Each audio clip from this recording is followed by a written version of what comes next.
Uh, this one took 2 days to do. Uh, Culture Club was in town. They're doing two shows. They did a show yesterday, today, or well, the last couple of days. This is probably going to come on tomorrow, the day after I'm recording it, because it's already pretty late. Anyway, the first day they were here, I got to the venue, and I had just missed Boy George signing. He signed a couple on his way in, but I waited around until after sound check was done, and the rest of the band came out and they all signed. They were all pretty cool. Roy Hay, John Moss, Mikey Craig. It looks pretty good. It's just hard to do with the glare on there. Hard to see with the glare. But I like those.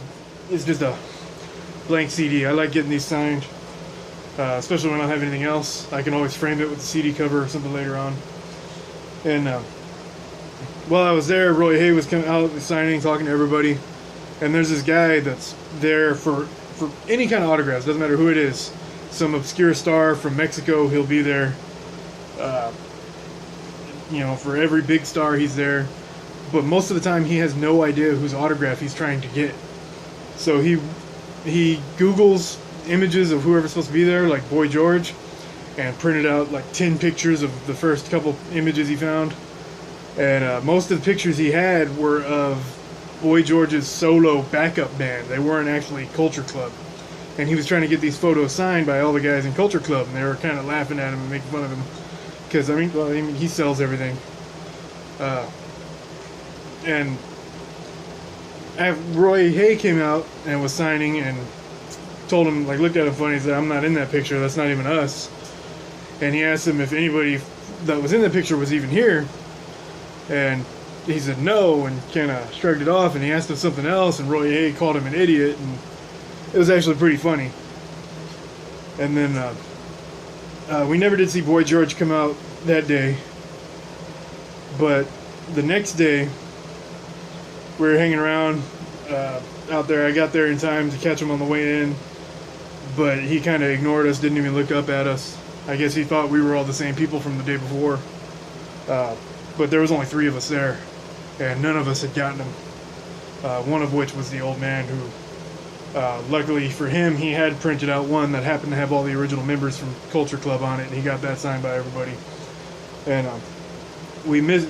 Boy George didn't sign on the way into sound check, and once he goes in for sound check, that's it. He doesn't come back out until the show's over with afterwards, which is unusual. Most people do sound check and then they go back to the hotel or something.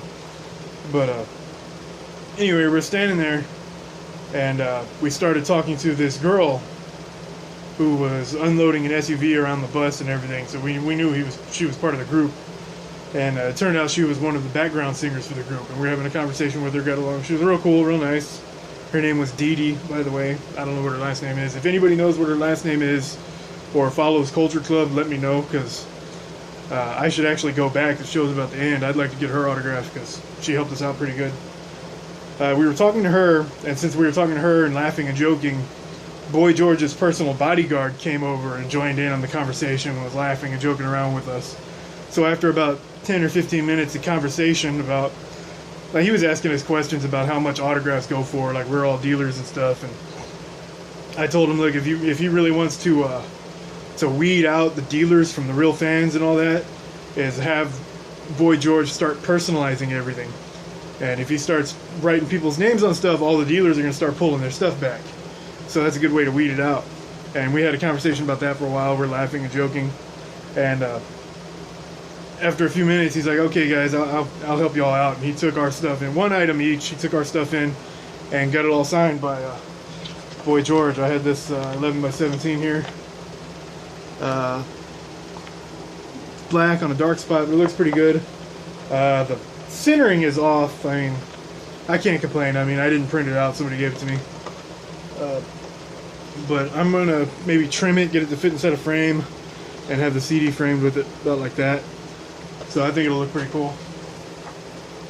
And so the bodyguard and the backup singer, she's actually the one who kind of convinced the bodyguard to help us out and do it for us.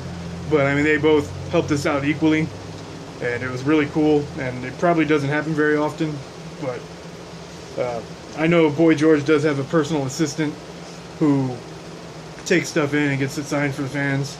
And I think that's what happened when I wasn't there, from what I was told. Like, she came out and got a couple of items and took it down, like where everybody could still see him signing, but nobody could get close to him. For us, he was inside the venue where we couldn't see it. And just to be sure, like, I've studied his signature just so I know what I'm getting. And it looks pretty good. It's legitimate, unless he's got a ghost signer there that knows the signature really well. But, I mean, 2 days of work, but I got everybody in the whole band. The original band, anyway. I didn't get, like, there's a couple of, like, other musicians that are playing along with them, and background singers and dancers. Dee Dee is really awesome. I'd like to actually go back and get her to sign something, maybe even the CD. I might do that. I still have a few minutes, but I'm not sure. I don't know if I'll have time to get down there or not, but anyway, that's it. So.